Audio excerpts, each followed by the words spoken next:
Marcel, jedna od stvari koje sam želio s tobom odraditi za našu publiku, to je da kreiramo jedan case study.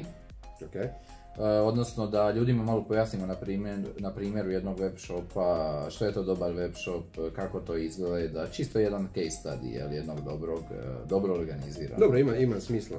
Dobro organiziranog web shopa, pa evo, možemo krenuti. Da, ja sam dugo razmišljao o tome da to čak krenemo raditi na našim meetupovima, tako da hvala ti za ideju, ne? Uglavnom, kad si mi rekao da napravimo case study, nisam zapravo ni dugo razmišljao koji shop bi izabrao, zato jer smo imali sad konferenciju prije koliko 2 tjedna na kojoj smo odabrali najbolje web shopove u različitim kategorijama i jedan web shop je dobio čak 2 nagrade, znači za najbolji UX, odnosno user experience i kao generalno najbolji web shop po svim kategorijama, a to je bio, drum rolls, Mobis HR. Iskreno, Mobis je i prošle godine na nekakvom testiranju koje smo imali dobio već nagradu za najbolji web shop po ocjeni, imali smo čak 7 developera koji su ocjenjivali iz cijele Hrvatske i oni su ga proglasili kao najboljim i ja ga od onda nisam pogledao i namjerno ga nisam išao sad gledati da vidim da li se možda i nešto promijenilo, a i da krenem u to kak inače krećem, znači s analizom, da sad ćemo otvoriti shop i ajmo pričati o tome. Ok, znači Mobis HR, prvo što ti uzima, što je najbitnije, znači kad dođeš na neki web shop, što je najvažnije? Najvažnije je da posjetiteljima iskomuniciraš što tu ima za njih, znači konkretno koji proizvodi se ovdje nalaze i zašto bi znači oni trebali te proizvode kupiti kod vas i naravno skrenuti im pažnju na sve najvažnije informacije koje su potrebne da bi dobili povjerenje i na kraju krajeva i završili kupovinu. Ok, sad znači došli smo na web shop, ovo što trenutno gledamo to je above default područje, pretpostavljam da nemaš nikakav zoom, to je znači ono što vidimo po defaultu na nekakvom laptopu, koliko je to 13 inča. I znači što je najbitnije da u tom above default području imamo najvažnije elemente istaknute. A najvažniji elementi svakog web shopa su znači na naslovnici ova glavna navigacija, to je ovo tu što gledamo, onda imamo tražilicu, imamo košaricu, imamo nekakve glavne informacije i imamo istaknute poruke, UVP faktore ili kako to želimo nazvati, znači nekakve motivatore zašto bi mi tu htjeli završiti kupovinu. E sad, ono što većina web shopova pogreši je što u glavnu navigaciju stave i znači linkove s sekundarne navigacije. Primijetite kako je glavna navigacija veća od sekundarne. Znači ovi linkovi koji su tu istaknuti samim time komuniciraju da su važniji od ovih linkova koji su tu. Što ne znači da sad recimo kontakt nije bitan za vaš web shop, ali uvijek uzmite u obzir da je prvo što želite iskomunicirati ono što je korisnicima bitno. Znači ljudi koji su došli ovdje su došli preko oglasa ili preko Googlea i oni moraju vidjeti što tu uopće ima za njih. Znači ovo je super izvedeno jer se u glavnoj navigaciji nalaze same kategorije proizvoda i još su dodatno drugom bojom istaknuli ono što oni smatraju da je ljudima bitno, a to su akcije. A onda kada ljudi shvate da su našli ono što, da je ovo web shop koji sadrži ono što su oni tražili i kad oni znači pregledaju vaš web shop, onda će možda potražiti više o vama, da vide da li ste pouzdan web trgovac, ko ste, što ste i tako dalje, potražit će odgovore na pitanja, ne znam, super je da je istaknuta fizička trgovina jer ljudi Hrvati više vjeruju trgovcima koji imaju fizičke poslovnice nego...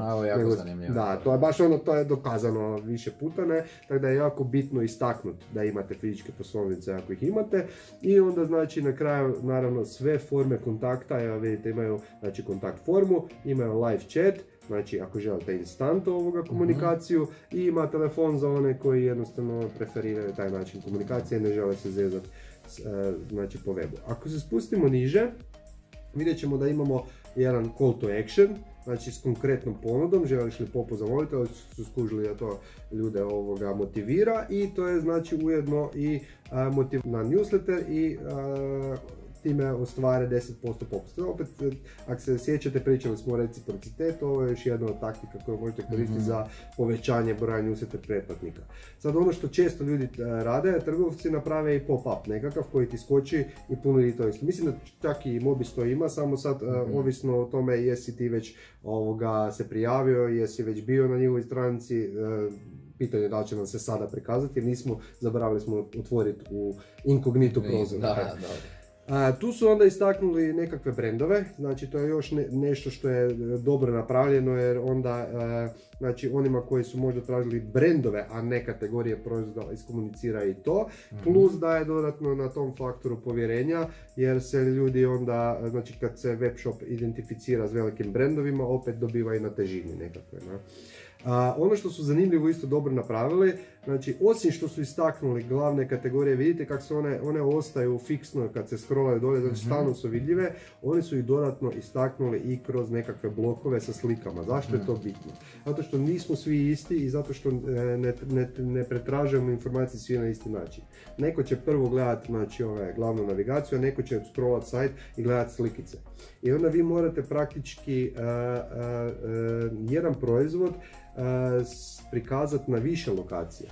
Znači nije dovoljno ako ste vi informaciju tipa o besplatnoj dostavi stavili u uvjete kupovine, to je najčešća greška koju trgovci rade, nego je morate istaknuti i na naslovnici, evo vidite kako su istaknuli na ovom default području, morate istaknuti i na stranici proizvoda, i u košarici, pa i u svojoj komunikaciji marketinškoj i slično. Znači, iste stvari s proizvodima. Ako ste vi jedan tablet stavili u kategoriju tableti, to je super jer će neko tu tražiti, ali moguće je da će netko ići u akcije pa bi bilo dobro da bude i tamo. Znači nije na odmet staviti jedan proizvod u što više kategorija, različiti ljudi će različito pretraživati. Odlično. Tu dolje imamo još dodatne, znači nekakve, kako bi rekao, te motivatore za kupnju ili ti ga UVP faktore, znači Unique Value Proposition. Zašto bi kupili kod nas? Zato jer smo sigurni, zato što brinemo za naše kupce, zato što možete uvijek dobiti podršku. Onda imate Mobis preporuke, što ljudi koji možda nisu sigurni što im treba, oni će uvijek rado kupiti proizvod na temelju mišljenja, preporuka svojih ili prijatelja ili recenzija ili čak, znači Editor's Choice, odnosno Mobis preporučuje kategorija. Opet imaju, pazite, znači opet imaju prijavu za newsletter, znači nije dovoljno jedan put staviti. Znači ovo je stvarno jako lijepo izvedeno. Onda imaju blog, pazite kako se rangiraju informacije, znači ono što je gore i što je lijevo je najbitnije. Čim idemo prema desno, to su manje bitne informacije. I kad ideš prema dolje isto, znači ono što staviš u above default, to su najvažnije informacije. Čim idemo niže, znači onda samo znači, nadograđujemo tu priču, ali u principu nikad ne stavljamo najvažnije informacije na dno. I zato je jedna od najčešćih grešaka koje vidiš kad se tiče samog user experience na naslovnici, da ljudi prijavu za newsletter i formu stavljaju u donji desni ugao. Svačite, najčešće se tu nalazi, a to je područje koje najmanje korisnika gleda, zato ono što tu staviš je zapravo bi trebala biti najmanje bitna informacija. A oni su fino tu istaknuli i poslovnicu, znači to je opet znači i slike, fizičke poslovnice, da dobiješ na tom povjerenju, na kredibilitetu. Imaju vijesti koje su, pretpostavljam, ažurirane redovno, jer jedan put kad dođeš na neki blog i vidiš da je zadnja objava iz 2012. onda tu malo pada povjerenje. Svi elementi funkcioniraju. Ono što ja često volim provjeriti je tražilica. Da li ima autopredict funkciju, odnosno ako ja krenem pisati QA, da li će on izbaciti automatski nekakve predloge. Jer ne znaju svi napisati Huawei. Sada recimo ja ne znam kako se piše, ja pisao Huawei i sad pazi, da mi on nije imao autopredict, ja bi ovo ukucao i izbacilo bi mi, nema rezultata. Samo zato jer ja možda, ili čak možda nije stvar da ne znam napisati termin, nego ga drugačije izgovaram. U našem području se možda ne veli, ne znam, daj mi neki primjer, ne znam kako se veli pegla na književnu, iskreno, kužiš? Glačalo. Kužiš? I sad ja idem pisati pegla, a ti si ga nazvao glačalo, kužiš? I neću naći taj termin, što je suludo, zato uvijek morate imati uvijek autopredict, iako je moguće, znači, prikažiti još dodatne informacije. Ne? E sad, to je sad nekakva osnova, naslovnica je je dobro izvedena po meni, zapravo nemam nikakvih tu nekakvih komentara, predloga za poboljšanje ovak na prvu. Ono što bi se trebalo uvijek zapitati, osim možda ovi banneri su mi, ali to je samo znači nije stvar elemenata nego stvar grafičkog prikaza, previše mi je informacija. Sad ono tu vidite ovaj oblačić, ali to je moje subjektivno mišljenje, ne? Ono što vidim, znači to je stvar kako je Mobis odlučio prikazati neke informacije. Jer uvijek je bitno vidjeti kako imate jedan veliki element i dva manja. Ono što je veće je naravno važnije. Važnije je za vas, odnosno to je važnija poruka koju želite iskomunicirati. Ista stvar je i s call to action buttonima. Ako imaš više call to action buttona, onaj koji je najveći je onaj za koji ti želiš da ga ljudi smatraju, posjetitelji, kao najbitnijim. Tako da stavi fokus na njega, znači uvijek pazi da ti najveći button ima najveću vrijednost za posjetitelja. To je sve ok. Ono što sam htio sad napomenuti je da kad slažete neki raspored elemenata na web shopu, prvo se vodite zdravom logikom, odnosno kopirate od drugih koji su bolji od vas i ne zaboravite glavne elemente, ali ono što je isto bitno ovisno o cilju koji imate, znači da li je to broj povećanja dolazaka u poslovnicu ili je samo želite povećati broj kupovina na internetu, ovisno o tome birajte poziciju na kojoj ćete nešto staviti. Sad ako recimo da je Mobis imao katalog i ako je njima bilo bitno da povećaju broj dolazaka u poslovnicu, onda bi trebali staviti ovdje negdje prikaz bannera za preuzimanje kataloga ili tako nešto, poziv da dođu u poslovnicu. Recimo da imaju, sad pretpostavljam da nemaju. Ono što je bitno je da se uvijek postavite pitanje zašto. Znači zašto je neki element tu, zašto su mobiteli na prvom mjestu, jesu li mobiteli najbitniji za ovaj web shop, očito jesu, zove se Mobis shop, jel tako? Tako da to su sve dobro napravili. Sad, kliknuli smo na mobitel, na kategoriju, vidite ima mega meni drop down, što znači da na hover se prikazuju dodatne informacije na više razina, s filterima i slično, što je isto dosta zgodno riješeno. I onda se otvara znači nekakva kategorija i sad vidite otvorili su se mobiteli koji nisu prikazani, to mi je dosta zanimljivo, vidiš, znači način samog sortiranja klasičan je najčešće mreža po defaultu jer onda se vidi više proizvoda. Ovaj način sortiranja se najčešće koristi kad imaš proizvode za koje je jako bitno da odmah dobiješ više informacije jer ih onda na taj način možeš prikazati. Možda njima to bitno pa su zbog toga to tako prikazali, ne ulazimo to nije ništa krivo, to je samo znači nešto što praktički, mislim ova dva filtera ljudi u praksi ne koriste, tako ih vi postavite tak će biti, znači ako ste vi po defaultu stavili, sorry nešto krivo klikćem, da bude onaj način, on će se onaj prikazivati. Vidiš, sad smo odabrali ovaj, ja sam odmah primijetio da jedan proizvod nema slika, to je ono dosta velik minus jer danas bi fakat svi proizvodi trebali, pogotovo mobiteli koji ima malo veću vrijednost, trebali imati sliku, sorry, klikćem krivo. Ja znam, inače Marcel ne koristi Maca, ja sam dao da radi na Macu i to su drame, pomognem ti. Ništa, preživjet ćemo. Uglavnom, imaju jako dobro posložene filtere, pazite, znači jako je puno proizvoda u toj kategoriji, znači tu je sad stvarno bitno da imamo dobre filtere koji dobro rade, ajmo to istestirati. Znači super je da kad imaš jako puno brendova, jako puno filtera, ne prikažeš ih odmah sve jer onda se stvori taj paradoks izbora, jednostavno fokus ti te muči. I onda možeš odabrati, imaš dvije opcije, da složiš po abecedi kako su one ili da tu pokažeš brendove koji su najbitniji. Osobno ja bi tu stavio brendove koji su najjači, prije abecede, ali vjerojatno nisu još došli niti do toga. Ima milijun faktora na koje ti moraš paziti. Ja svoje zaključke ne temeljim isključivo na svojim mišljenju, nego uvijek sve ovo što vam sad pričam pokušavam uzeti prema ovim iskustvima BEMAT instituta kojeg sam spominjao, a čija istraživanja se baziraju na rezultatima 60 najuspješnijih web shopova. Oni su znači testirali 60 web shopova i to na način da je 1000 ljudi prolazilo kroz svaki web shop i onda su davali zaključke. Tako da možemo reći da su ti zaključci prilično točni. Uglavnom, ono što je bitno kod tih filtera, znači osim da ih imamo što više tih kategorija filtera, osnovni su brand, cijena, pa onda imamo nekakve karakteristike proizvoda, što je jako bitno za ovu vrstu robe. Znači ovdje sve to šljaka kak treba, mislim postoje ti filteri, to je za početak, jer većina web shopova nažalost još nema niti to dobro posloženo.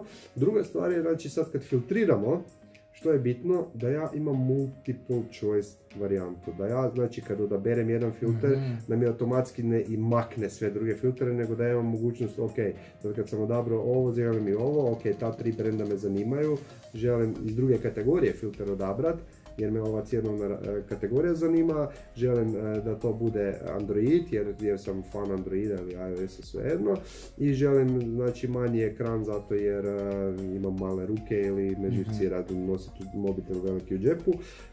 Ono što bi ja možda još tu dodao, ok, baterija je isto zgodno jer želiš da ti mobitel traje.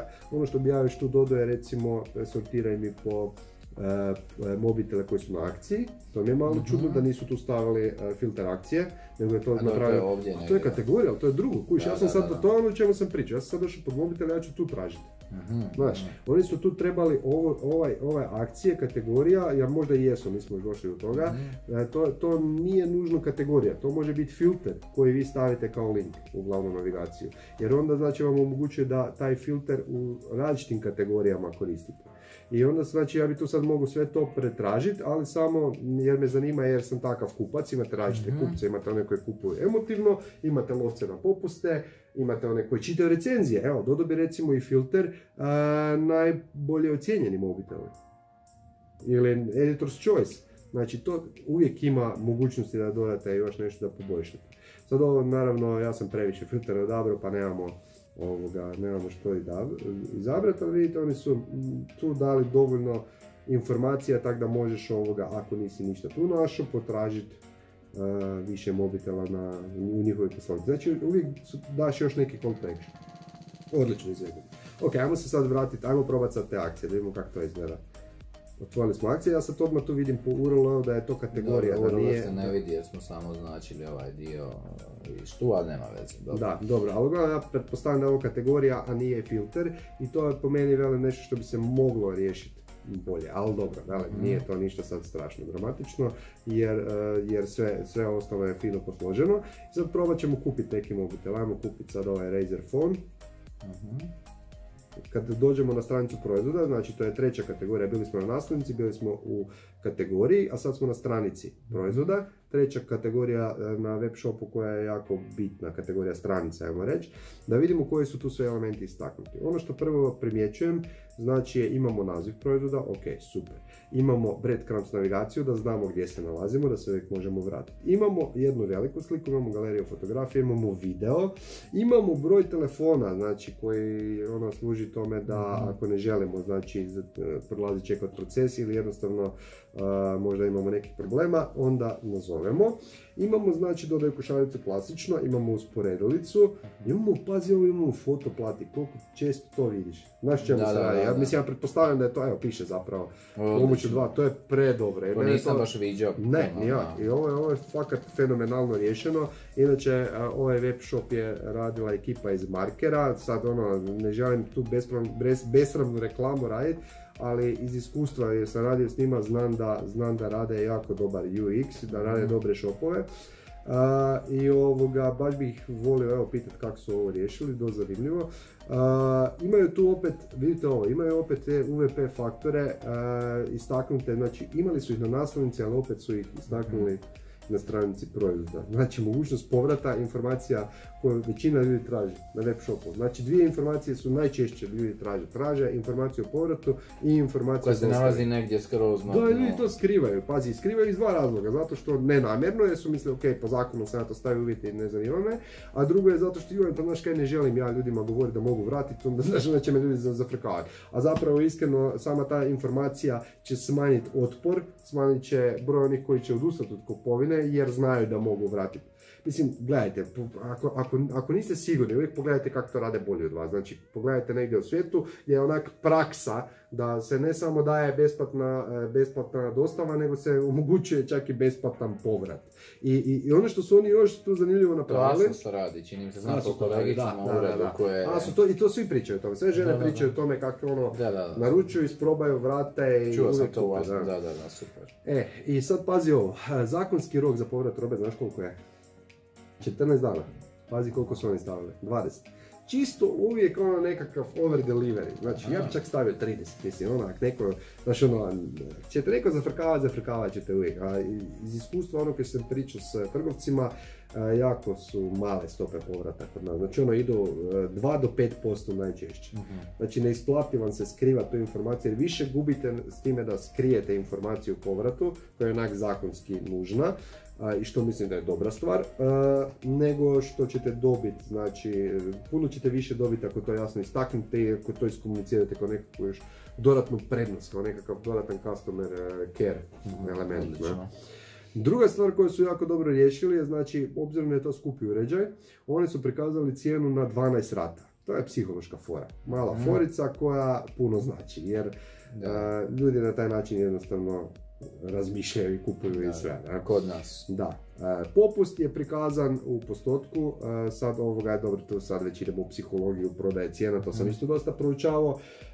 Sad recimo ako imate popust koji je manji od ne znam 10 ili 20%, onda ga je bolje istaknut u apsolutnom iznosu, pogotovo ako je taj iznos 500 kuna. Tako da po meni bi bilo sad tu zgodnije da su oni u ovom elementu istaknuli iznosu popusta u kunama, a u manjem elementu, jer to je onaj prioritizacija sadržaja o kojoj sam pričao. Znači, tu mi je bitnije da sam uštedio 500 kuna nego 7%, 500 kuna zvuči više od 7%, o tome se radi. Ne?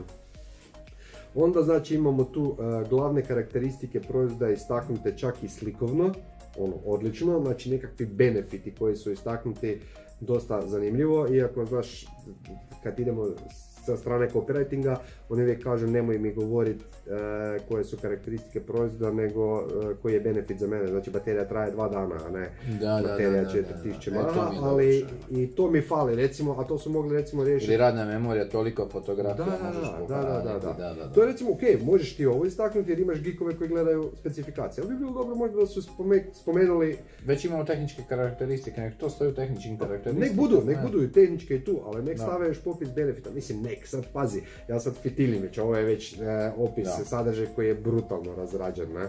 Ali bilo bi onak zgodno da imamo sad ovdje umjesto ovog možda tekstića ili ovaj popis benefita, znači bulete, minimalno 3, nikad ne idete manje od 3, to je isto psihologija, pravilo broja 3, ili da recimo se tu istaknu konkretne stvari, znači vezano za trajanje baterije, kameru i sl.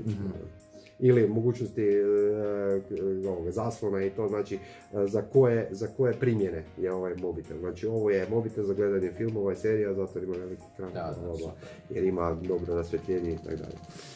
Uglavnom, kad se tiče samo znači, stranice proizvoda, po meni je to brutalno izvedeno, pogotovo zato uzmi ovdje da gledamo nekakav Razer Phone, mislim ja ne znam, ne pratim toliko, a pretpostavljam da to nije najprodavaniji mobitel, a već su se, pazi koliko su oni truda stavili u opisu, fotke, u sve, znači... Ok, probat ćemo kupiti taj proizvod, vidiš informacija i za besplatno dostavu se nalazi na stranici proizvoda blizu košarice. Ljudi moji, ovo je toliko bitno. I vrijeme isporuke. Sve te informacije su istaknute blizu ključnih elemenata koji znači, smanjuju otpor prema kupovini. Sad smo u košarici i sad ćemo, znači, ok, ajmo vidjeti. Vidite ovo, dva batona koji je bitniji. Bitniji je onaj koji je jače istaknut, a to je da vrši kupovinu. Znači manje istaknuti element, pregled košarice, zato na temelju čega sudimo koji baton je bitniji, na temelju toga koji nam je generalni cilj. A nama je glavni cilj ljude prebaciti u sljedeći korak, kupovine. Ne želimo da odu u košaricu, razmišlja da li će oni odustati ili ne, iako možda može biti dobro jer će oni natovariti, napuniti košaricu s nekim još proizvodima, ali glavni cilj nam je dovršiti kupovinu. Zato kad odemo tu, sad dolazimo do ključne stvari po čemu je ovaj web shop isto jako dobar. Znači sam checkout proces. Ono što prvo možete primijetiti je izbacili su sve distrakcije, znači nema gore ovo kak se zove navigacije, znači nema više, ne više skrenut s puta. Ono što sad tu imamo samo znači logo firme koji ti omogućuje da se vratiš na naslovnicu ako želiš i znači imaš dvije opcije za nastavak kupovine. Ono što je najbitnije, opcija da nastaviš kupovinu bez registracije se nalazi s lijeve strane.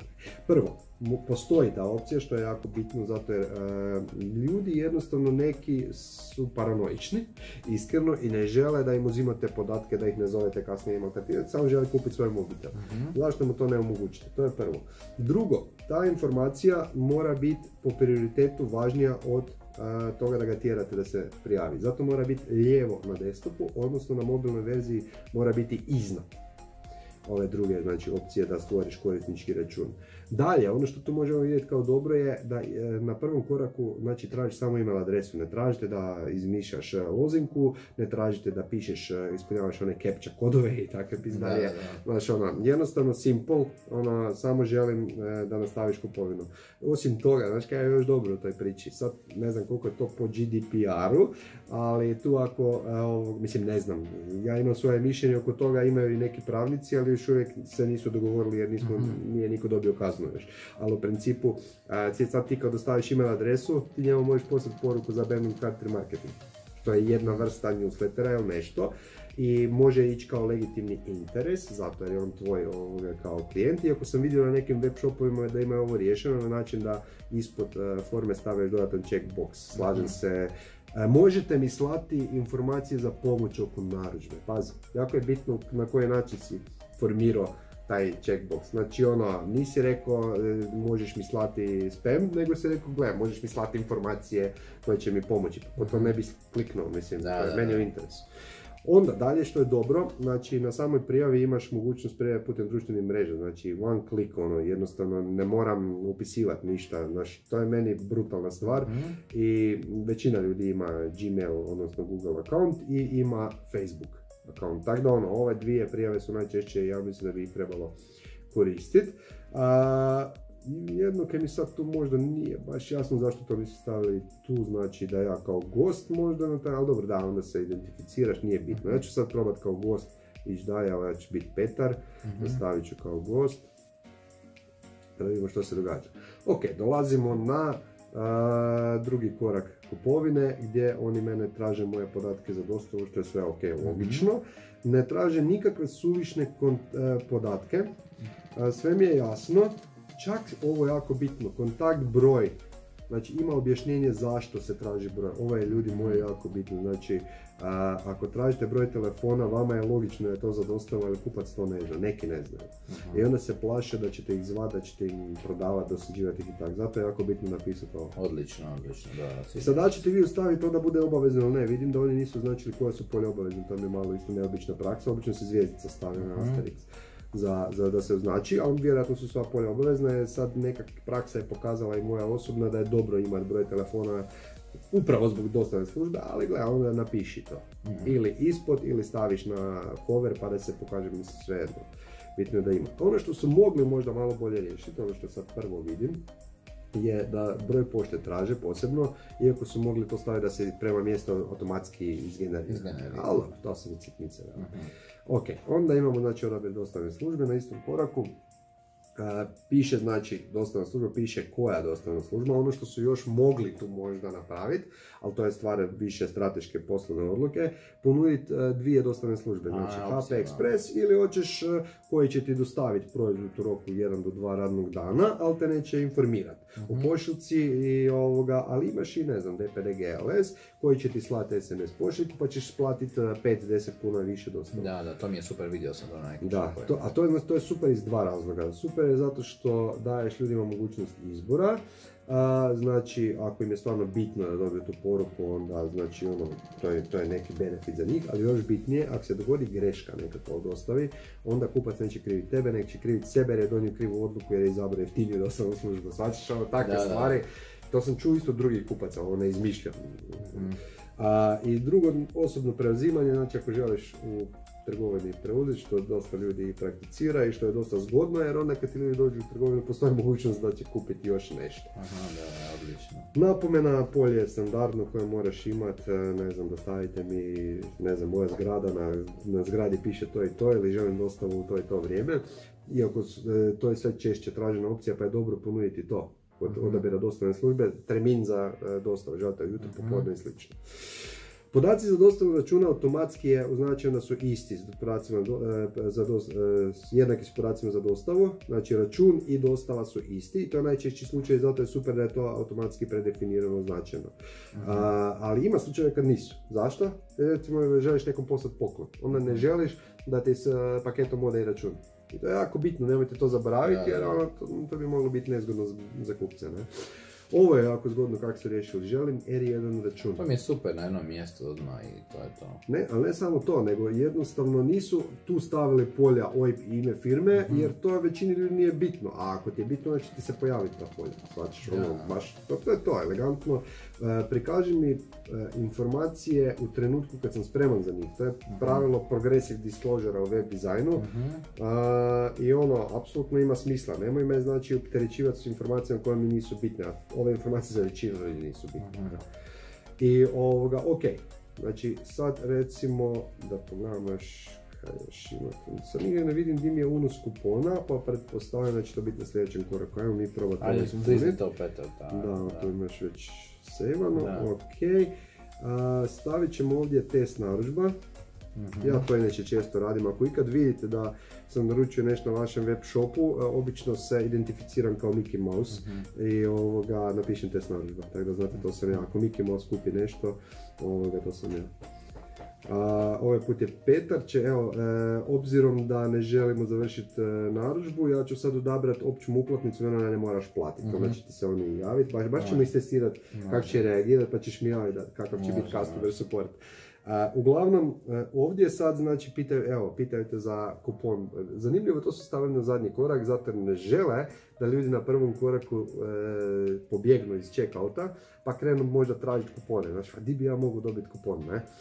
Ali ono što su mogli elegantnije riješiti je da još jače sakriju to polje, jer čim ga ti vidiš, već je taj poziv na akciju da kreneš tražiš kupon. To je puno bolje riješiti tako da bude skriveno iza linka, da ovo imaš kupon ili Pokemon bude dostupno tek kad klikneš na to i onda se otvori polje. Jer će praktički to tražiti uglavnom oni ljudi koji imaju već kupon, a ostali to niti ne moraju baš vidjeti, jel tako? Ok, znači imamo općom uplatnicom, sad je nekakav pregled, još jedan put imamo pregled narudžbe, sve informacije koje mi trebaju su tu i sad ja mogu potvrditi, pazi namjerno neću kliknuti, slažem se. I onda mi kaže obrazac nije ispravno popunjen. Sad bilo bi bolje da je točno pisalo niste prihvatili uvjete korištenja. Piše tu isto, da, dobro, ok, to je isto dobro. Velim, ovo nije loše, samo je bitno da ako već imate ovo tu gore informaciju, da bude onda i ovdje dolje, da skreneš pažnju na koji element točno nije dobro ispunjen. Sad ćemo ga prihvatiti, idemo još kliknuti na uvjete kupnje.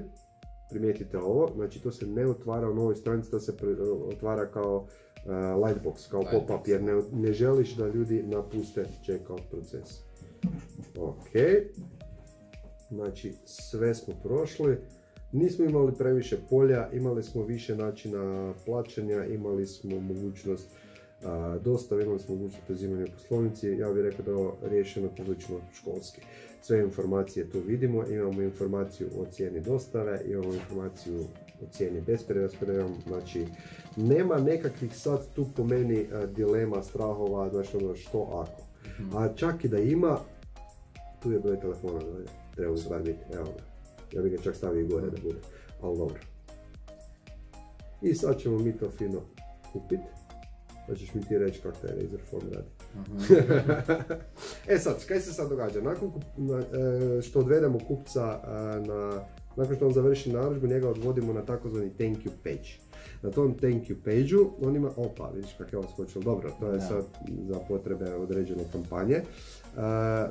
Srećom, ovo nije skočilo za vrijeme checkouta. Sad ne znam da su to namjerno tako riješili, pametno ili slučajno, u svakom slučaju u checkoutu ne smije biti distrakcija, ne smije biti takvih pop-upova. Thank you page ima dvije funkcije. Prva funkcija je da, zapravo čak tri bi rekao. Prva funkcija je da kupca uvjeri da je narudžba prošla, iako će on dobiti poruku na mail automatski, to se zove transakcijski mail. Druga funkcija je da vi na toj stranici možete dati dodatne informacije za kupca. To sad u ovom slučaju je uplatnica i tu nekakva informacije, iako ja tu volim staviti čak i anketicu nekakvu, znači ako želite da ispunite par pitanja i pomozite nam poboljšati ovo iskustvo kupovine ili nešto slično, neki će to ispuniti, neki neće, ali gledaj, ništa te ne košta, a možeš puno izvući iz tih informacija. I treći razlog zašto te ga stavljaš zbog toga jer želiš dobiti URL, odnosno nekakvu mogućnost postavljanja ciljeva u Analytics koji ti omogućuju da radiš pametniji remarketing. Dakle, ako sam ja prodao ovaj mobitel i imam nekakvu kampanju gdje ja prodajem taj mobitel na Faceu ili Google Adsu, onda ću sad postaviti da izuzme iz te kampanje sve ljude koji su kupili, jer pod A ne želim im dosađivati više ako su kupili i pod B ne želim baciti pare u vjetar. I to je to ukratko, ja sad ne bi išao detaljnije. Da, dobro, gle, već 35 minuta analize smo, ja vjerujem, odradili, da, ako bi rekao da. Dobro, Marse, hvala ti svakako na ovoj analizi, a mi možemo krenuti na iduću točku. Evo mi na ručak. Idemo.